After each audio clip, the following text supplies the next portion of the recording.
반갑습니다. 제가 오늘은 사마이의 일대기 거기에 대해서 같이 제가 공부한 것을 나누겠습니다. 사마이 하면 유일한 제갈 공명의 적수였다, 이렇게 크게 정의를 할 수 있겠는데요. 사마이가 그렇게 공명의 적수가 되기까지의 그 유년 시절부터 장년이 돼서 이제 나중에 진나라를 건국하는 후손들에게 그때까지 어떻게 성장했는지, 그게 저한테는 제가 상당히 궁금했습니다. 그래서 오늘은 그 첫 번째 시간으로 전란 중에도 사마이가 공부를 게을리하지 않았다, 이런 제목으로 이야기를 해보겠습니다. 사마이는 179년에 한해군, 지금의 하남성인데요. 하남성의 5년에서 사마씨의 둘째로 태어납니다. 자는 중달이라고 이렇게 이야기되고 있고요. 5년은 그때 당시에 수도 낙양과 가까운 지역이었습니다. 사마이의 집안은 명문 가문이었습니다. 특히 초안전쟁 때 전설적인 명장 사마왕의 가문이었기 때문에 그것은 명문 가문이라는 것은 의심할 여지가 없겠는데요. 고조부 때 사마규는 또 동안시대의 정서장군이었습니다. 그런데 자료에 보면 옥중에서 자결을 했다고 전해집니다. 그 당시에 강족과 백년 전쟁 중이었었는데 이 사마균이 정서장군이면서 전쟁에 많이 참여했지만 실제로 승전한 기록은 하나도 없다고 합니다. 다 패전뿐이었다고 이렇게 이야기가 전해지고 있는데요. 그 중에서도 이제 사마균의 운명을 결정짓는 마지막 전투를 앞두고 있었는데 방삼이라는 당시의 동안시대 제1의 명장과 함께 같이 마지막 전투에 참여하게 되었습니다.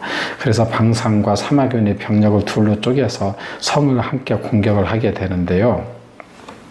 성에 들어가 보니 막상 그 성 안에 쌀 한 톨 없이 텅 비인 것을 발견했답니다.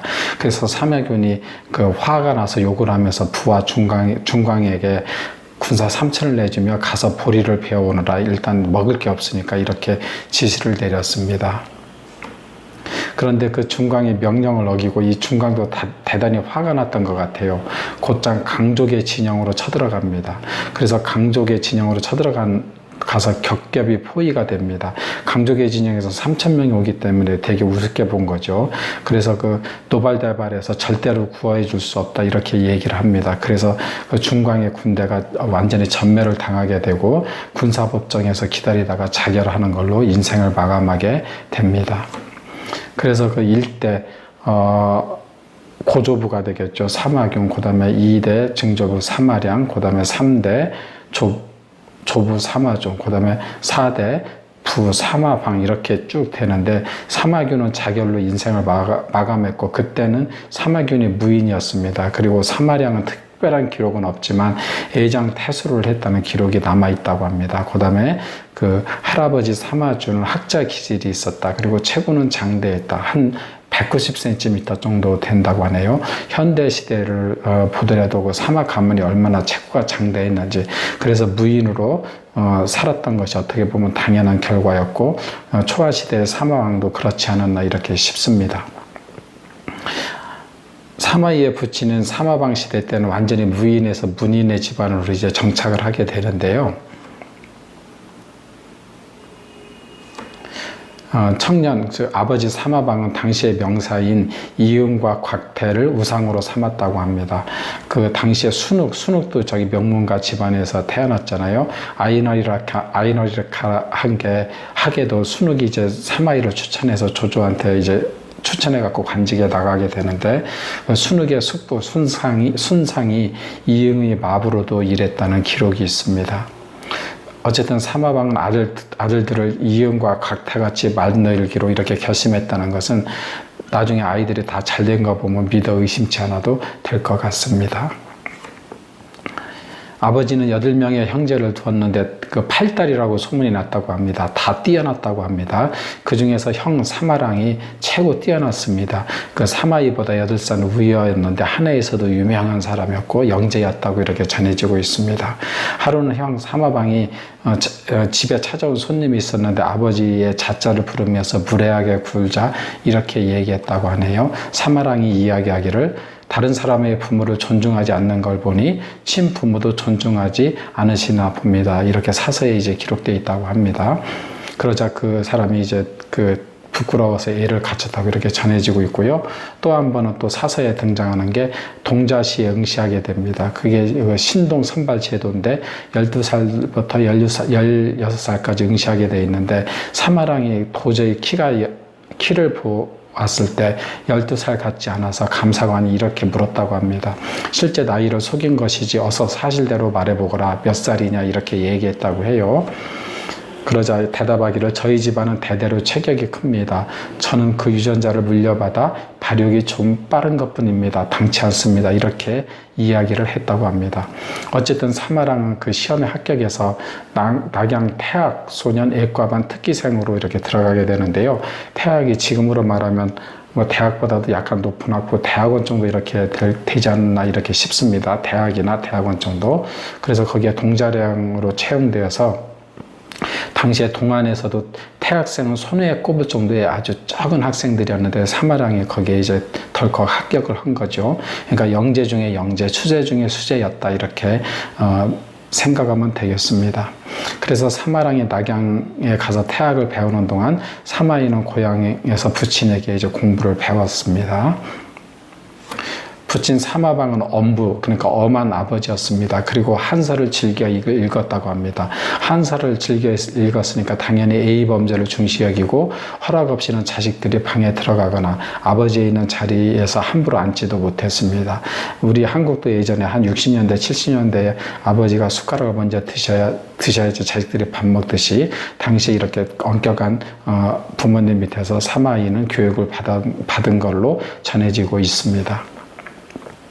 그래서 어려서부터 몸가짐을 바로하는 것에 진중한 성격이 몸에 배었고 그것이 아버지의 영향 때문이 아닌가 이렇게 생각이 되고요. 더 이야기가 되겠지만 그 의명한 것도 이런 그 전란의 시대를 겪으면서 사마이한테 형성된 성격이 아닌가 이런 생각까지 부여로 해봅니다. 8살에 이제 소학에 입학해서요, 4년에 걸쳐서 소학 공부를 했습니다. 이 소학의 과목이 어문, 수학, 천문, 지리 이렇게 되겠는데요. 당시에 했던 최고의 학문을 이제 공부했다고 생각하면 되겠고, 지리도 중국 지리뿐만 아니라 그 당시 알고 있는 세계 지리까지도 다 공부한 꼴이 되겠습니다. 아이러니컬하게도 소학 입학하는 전날 밤에 황건적이 출연하기 시작을 합니다. 12살에는 경전, 효경과 논어를 공부했고요. 그래서 효경과 논어를 떼고 오경 같은 고급반 수업을 들었습니다. 또 자료는 없지만 추측컨대 태학 또는 군학도 공부하려 했듯하다 이렇게 이제 기록이 남아 있고요. 여기 이제 후대에 이런 기록이 있습니다. 그래서 그렇게 얘기하는 것 같습니다. 사마이의 손자 사마야미 짐의 조상은 이 조상은 사마이를 얘기하는 것 같습니다. 대학 학력이 있다. 대학이라는 건 아까 얘기했듯이 군학의 학력이나 태학의 학력 중 하나이다 이렇게 이야기되고 있으니까 어쨌든 대학 학력이 있다고 보는 게 맞을 것 같습니다. 황건적은 바로 평정이 되었습니다. 그 원소나 조조나 뭐 유비 뒤에 이제 출전했지만 그런 사람들에 의해서 바로 평정이 되었고요. 동학, 이거 동탁입니다. 오타가 났습니다. 동탁이 천하를 잡자 새로운 세력이 형성된 거죠. 이 동탁의 폭정이 시작되고 그래서 원소 등의 지방 제후들이 이제 동맹군을 조직해서 동탁하고 일전을 겨루기 시작하니까 이제 천하가 요동치기 시작을 합니다. 그래서 형 사마랑이 이제 수재잖아요. 고향에서 화가 닦일 거를 이제 생각을 했다고 합니다. 그래서 이유대현이 수령 이소라는 사람한테 가서 우리 민심을 진정시키자 이렇게 얘기했는데 이소가 먼저 출행랑을 쳤다고 이렇게 전해지고 있네요. 그래서 5년도 이제 민심이 완전히 이반되고 아수라장이 되었습니다. 그래서 사마랑도 어쩔 수 없이 가족을 이끌고 낙양의 아버지에게로 가게 됩니다. 그 당시에는 아버지가 관직에 나가게 돼서 낙양에서 이제 근무하고 있고 사마랑은 형으로서 가족을 이끌고 5년에서 살고 있었던 것으로 보입니다.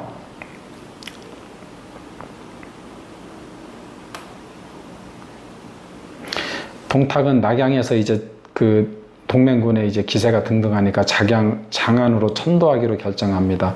그때 막 동탁의 인내력이 이제 한계력에 다다를 정도가 된 거죠. 그래서 이제 붙인 사마방도 어쩔 수 없이 천도 행렬 속에 따라가야 될 운명이었습니다. 왜냐하면 그 당시에 관리였으니까요.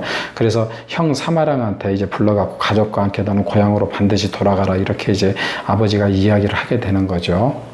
그리고 동탁이 성 전체, 낙양성 전체에 계엄을 선포하고 사람들을 엄격하게 통제했습니다. 그리고 사파이가 사방에서 감시하는 상황이었는데 사마랑이 출경하라 한다, 이런 이야기가 이제 정보가 접해져 갖고 동탁한테 보고가 들어가게 됩니다. 그래서 동탁이 누구냐, 사마랑을 당장 잡아들여라 이렇게 되는 거죠.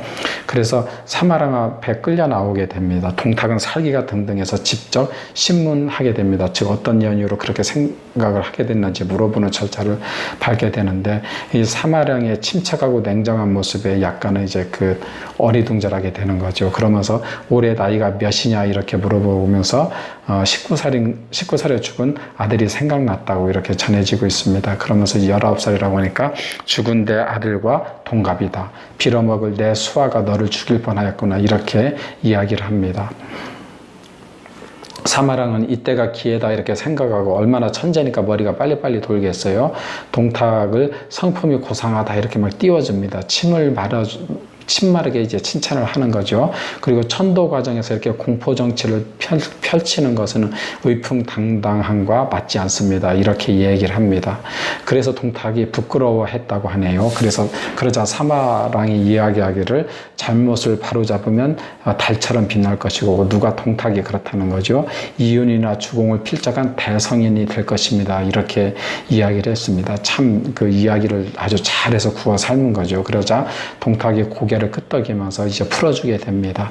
그래도 성 안에 있게 되는 거죠. 그 고향으로 돌아가라고 얘기하는 건 아니니까. 그래서 사마랑이 계산해 볼 때 이거 보통 문제가 아니거든요. 계속 있으면 동탁을 따라 장안으로 가야 되고, 아마 그 동탁의 운명이 길게 가지 않을 거라고 생각했지 않았나, 이렇게 생각이 됩니다. 그러니까 아버지도 형이 온 가족을 이끌고 고향 온현으로 돌아가라, 이렇게 이야기하는 거죠.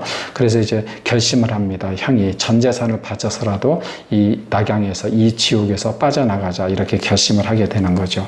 그래서 동탁 측근에게 전 재산을 주고, 사마이가 집안이 되게 부자였는데 그 자산을 다 동탁 측근에게 주고, 그래서 그 계엄하에서 동탁을 낙양을 빠져나와 고향 온현으로 가게 됩니다.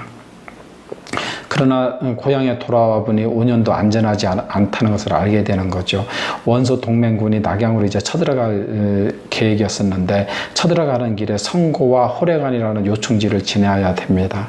그런데 그 5년은 성고와 낙양의 사이에 위치해 있기 때문에 반드시 거기에서 전쟁이 일어날 것을 사마랑은 직감적으로 알아차리게 되는 거죠. 그래서 가족한테 그 상황을 설명하며 여양의 인척인 조이손한테 가자, 이렇게 얘기합니다. 그러면서 집안 어른도 설득을 하는데, 집안 어른들은 내가 이 나이에 어딜 떠나느냐, 안 된다, 설마 전쟁이 나겠느냐, 이렇게 생각해서 남게 되는 거죠. 그래서 사마랑의 가족만 떠나게 됩니다.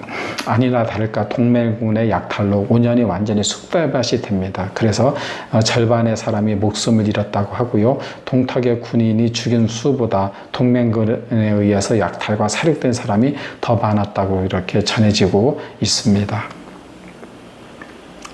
장안의 동탁이 거기서도 아마 폭정을 했겠죠. 그래서 왕륜하고 여포의 계획하에 여포에 의해서 죽게 되자 동탁의 잔존 세력이 두 그룹으로 나뉘게 되죠.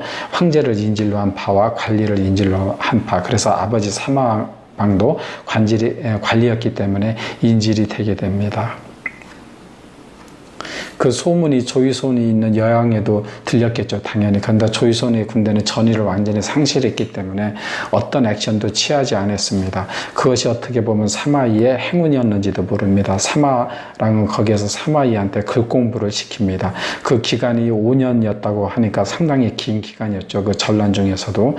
또 군영이었으니 군사에 대한 기본 학문도 미루어 짐작컨대 공부했을 것으로 이렇게 추측이 되네요.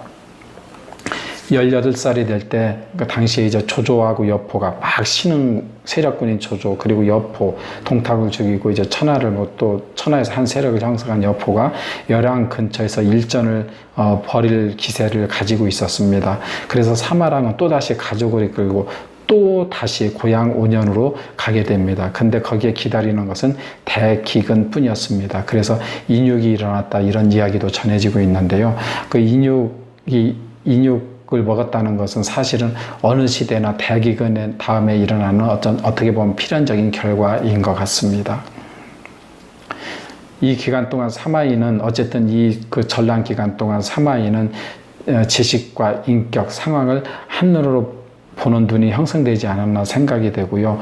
그리고 나중에 이제 그 사마이가 관제기에 나갔을 때 역경이나 춘추나 병법 등을 인용하면서 이야기하는 것들은 그 기간 동안 학습한 그 학습 내용이 머리에 이미 저장되어 있고 그 전란 중에 상황하고 맞물려져서 그런 계책들을 내놓을 때 그런 이제 역경, 춘추, 병법 등을 활용해서 이야기를 하지 않았나 이렇게 첫 번째 것을 마무리하면서요, 사마이는 이렇게 지금 유년 시절을 잠깐 살펴봤는데 전란 중에서도 형 사마랑의 인도, 그 다음에 아버지에 의해서 공부를 게을리지 않았던 거, 어떻게 보면 그것이 사마이한테 큰 행운이었고 집안도 괜찮았다. 그 안에서 공부를 다 마무리했고, 그 다음에 그 전란 중에 이제 막 피해가 식별이 안 되는 이 전란 중에서 어떻게 보면 군사에 관한 군사학적인 재능도 배우지 않았나 이렇게 생각이 됩니다. 감사합니다. 오늘은 여기까지 하겠습니다.